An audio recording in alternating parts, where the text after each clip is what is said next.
Okay, my name is Jean Ano Leolofi. I was in 56, 57. I worked in mail and file in Norfolk, Virginia. Met my husband while I was in, we were stationed at a small base called Camp Elmore, which is just, it was like a support base for the naval station that was there in Norfolk. And I worked in headquarters, Fleet Marine Force Atlantic, in the offices. And my husband was an MP. I mean, the guy I ended up marrying, he was an MP. And we stayed there until 1958 when my children were born. And he stayed in until 1973. He retired in 1973. And he did a lot of traveling, but I pretty much stayed home with the kids.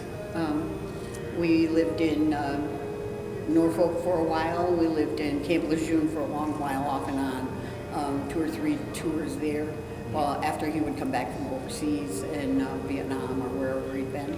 And then we got transferred to Kalamazoo, Michigan in 1965, he did, and to work with the I&I staff, the reserve staff, and at the training center. And when he retired in 73, we moved back to Kalamazoo. He was American Samoan from the islands in the South Pacific, and I was from upstate New York in the mountains, and neither one of us were going back to those places, so we ended up in Michigan. So that's my story, and I'm sticking to it. That's good. Okay, now let me have a smile, because you were talking and you were smiling. Okay. Come over this way, because I know